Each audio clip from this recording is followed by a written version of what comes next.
آج میں آپ کو سورج گرہن کے حوالے سے چند ایک اعمال بتاؤں گا جس کے ذریعے آپ کو دولت، عزت، شہرت سب کچھ مل جائے گا۔ محکمہ موسمیات کے مطابق یہ سورج گرہن کا جو وقت ہے پاکستانی ٹائم کے مطابق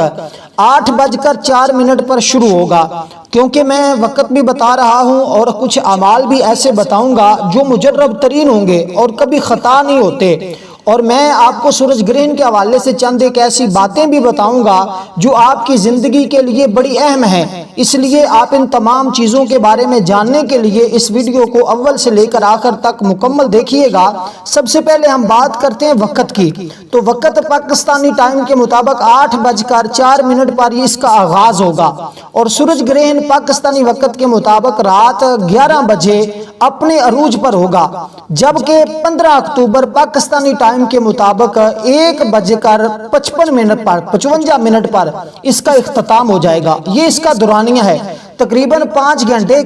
کے قریب اس کا دورانیہ ہے۔ تو آپ نے یہ اعمال اس سورج گرہن کے وقت کے اندر کرنے ہیں۔ انشاءاللہ تعالی آپ دیکھیں گے کہ آپ کو ان سے کتنا فائدہ ہوتا ہے۔ یہ جو عمل میں بتانے لگا ہوں یہ سورۃ الفاتحہ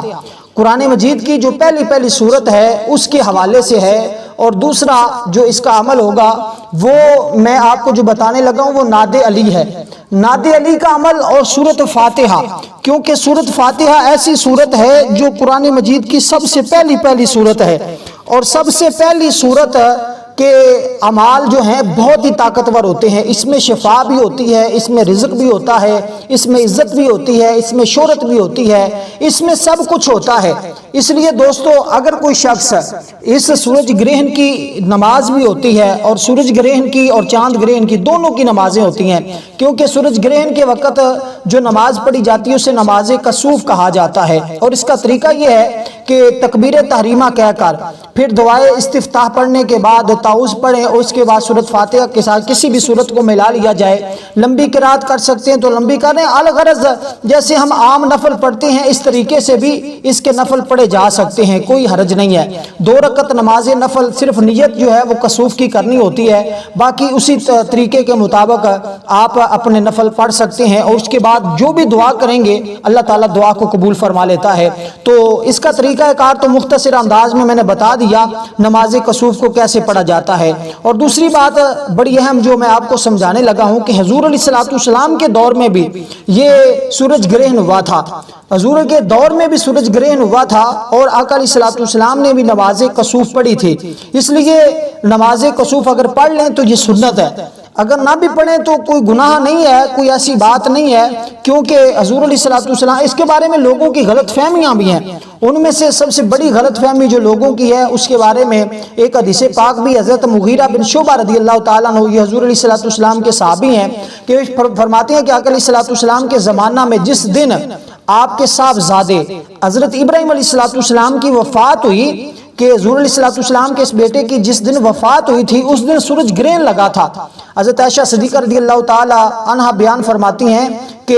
نبی علیہ السلام نے اس پر فرمایا، جب لوگوں نے کہا کہ یہ سورج اس لیے گرہن لگا ہے کہ آج حضور علیہ السلام کے بیٹے کی وفات ہوئی ہے، تو لوگوں نے اس طرح کی باتیں کرنا شروع کر دی، تو آقا علیہ السلام نے اس پر مسلم شریف کی حدیث پاک ہے، اور یہ اس کا حدیث کا نمبر 619 ہے، اور میں آپ کو بتا دوں باب جو ہے وہ صلاۃ الکسوف ہے، اس کے اندر یہ حدیث پاک موجود ہے۔ کوئی عام بات نہیں میں آپ کو بتا رہا ہوں، میں اتھینٹک بات آپ کو بتا رہا ہوں۔ کہ پھر حضور علیہ السلام نے اس بات پر یہ ارشاد فرمایا، ان الشمس والقمر آیتان من آیات اللہ لا یخسفان لموت احد ولا لحیات فاذا رأیتموها فافرعوا للصلاۃ۔ آقا علیہ السلام نے فرمایا بے شک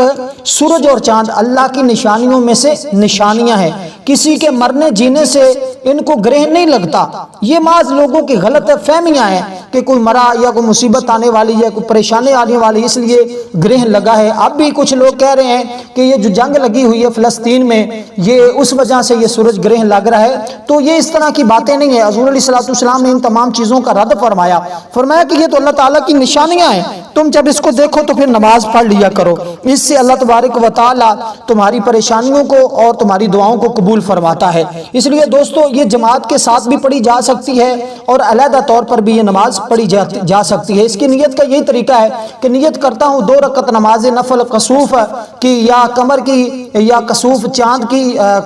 خسوف خا کے ساتھ جو ہوتا ہے، خسوف وہ قمر کی ہوتی ہے، اور جو کاف کے ساتھ ہے وہ سورج کی۔ اب کیونکہ سورج ہے تو آپ سورج کے حوالے سے 2 نفل پڑھنا چاہتے ہیں تو ضرور پڑھیے گا۔ اس کے بعد جو بھی دعا کی جائے اللہ پاک دعا کو قبول فرما لیتا ہے۔ تو آپ اگر نفل نہیں بھی پڑھ سکتے تو پھر میں آپ کو طریقہ کار بتا رہا ہوں کہ آپ سب سے پہلے وضو کر لیں، اور وضو کرنے کے بعد آپ کسی بھی جگہ بیٹھ کر، اپنے کمرے میں بیٹھ جائیں یا مسجد میں بیٹھ جائیں، جہاں آپ کے لیے آسانی ہے، جگہ میسر ہو، آپ اس جگہ بیٹھ کر سب سے پہلے حضور علیہ السلام کی ذات اقدس پر درود پاک پڑھیں، کیونکہ درود پاک کی بڑی فضیلت ہے۔ اس کے اندر جو اعمال کیے جاتے ہیں، بڑے بڑے عاملین بڑے بڑے اعمال بھی کرواتے ہیں۔ اس ویڈیو کے بعد میں آپ کے لیے ایک ایسا عمل لے کر آؤں گا جو انشاءاللہ کل صبح ٹائم اپلوڈ کر دیا جائے گا، اور میں اس کے حوالے سے آپ کو یہ بتانا چاہتا ہوں کہ وہ اتنا طاقتور عمل ہے سورۃ یاسین اور درود تاج کا، وہ آپ کی نسلیں ساری زندگی رزق کھاتی رہیں، اتنا رب رزق عطا فرماتا ہے، اور صرف وہ عمل کرنے کے بعد دنیا کے کسی بھی اور عمل کی ضرورت نہیں پڑتی۔ کسی پریشانی میں آپ مبتلا نہیں ہوں گے، کسی مصیبت میں، کسی دکھ میں آپ مبتلا نہیں ہوں گے، اور آپ کی نسلیں بھی لاکھوں کروڑوں میں کھیلیں گی۔ غیبی مدد کا وہ عمل ہے، لیکن الغرض کیونکہ اب میں آپ کو 2 عمل بتانے ہیں، اس کی طرف آپ کی توجہ کروانا چاہوں گا، لیکن جو کچھ پیچھے میں نے بتایا ہے اس کو ضرور سمجھیے گا، اور وقت کے بھی آپ کو بتا دیا، باقی باتیں بھی بتا دی، اور سب سے پہلے آپ سمجھیے گا کہ اول آخر آپ نے درود پاک پڑھنا ہے۔ اور یہاں ایک درخواست کرتا چلوں، کوئی بھی آپ کا مسئلہ ہو تو آپ کمنٹ میں مجھ سے پوچھ سکتے ہیں، میں وقت ملتے ہی آپ کو ضرور اس کا رپلائی دوں گا، اور ہم استخارہ بھی کرتے ہیں فی سبیل اللہ، اس کی کوئی فیس نہیں لیتے۔ کسی شخص نے بھی کروانا ہو تو وہ کمنٹ میں اپنا نام لکھے، انشاءاللہ جو مقصد ہو ساتھ لکھ دے، اس کو استخارہ کر کے بتائیں گے کہ آپ کو اس مقصد میں کامیابی ملے گی یا نہیں، یہ کام آپ کر سکتے ہیں یا نہیں کر سکتے، جو بھی معاملہ ہوگا انشاءاللہ اس کے بارے میں ضرور آپ کو آگاہ کیا جائے گا۔ تو دوسری بات، آپ نے سب سے پہلے اول آخر درود پاک پڑھنا ہے۔ اب درود پاک آپ کوئی بھی پڑھ سکتے ہیں، کوئی بھی درود پاک پڑھ کر آپ نے 1 گلاس پانی اپنے پاس رکھ لینا ہے، اور اس کے اوپر آپ نے 41 بار سورۃ الفاتحہ، یعنی کہ اس کو سورت پہلی جو سورت ہے الحمد شریف، اس کو سورۃ الحمد بھی کہا جاتا ہے، سورۃ شفا بھی کہا جاتا ہے، اس کے اور بھی بڑے نام ہیں۔ تو آپ نے اس سورت کو بما بسم اللہ بھی 41 بار ہر بار پڑھنی ہے، اور آخر میں ہر بار آپ نے آمین بھی کہنا ہے۔ اور اس کے بعد آپ نے اگر پانی پاس رکھا ہے تو پانی پہ دم کر کے وہ پانی پی لیں، یا جس بھی مریض کو پلائیں گے اس کو اللہ شفا عطا فرمائے گا۔ اگر آپ مریض نہیں، اس سے مرضیں بھی ختم ہو جاتی ہیں، اور اس سے آپ کے لیے رزق کے دروازے بھی کھل جاتے ہیں، جتنی بندشیں ہوتی ہیں وہ ساری ختم ہو جاتی ہیں۔ اور دوسری بات، اس کے بعد والا جو عمل ہے وہ جو شخص کرنا چاہتا ہے، 2 الگ الگ عمل ہے۔ دوسرا عمل یہ ہے کہ ناد علی مظہر العجائب تجد اللہ کا فی النوائب بکل ہم و غم سینجلی بعظمتک یا اللہ یا اللہ، یہ آپ نیٹ سے بھی سرچ کر کے ناد علی لے سکتے ہیں۔ وقت کیونکہ بہت زیادہ ہو رہا ہے اس لیے میں آپ کو مختصر انداز میں آپ 200 مرتبہ ناد علی پڑھ کر 202 مرتبہ پڑھ کر جو بھی دعا مانگیں گے اللہ ضرور قبول فرمائے گا۔ والسلام ورحمۃ اللہ وبرکاتہ۔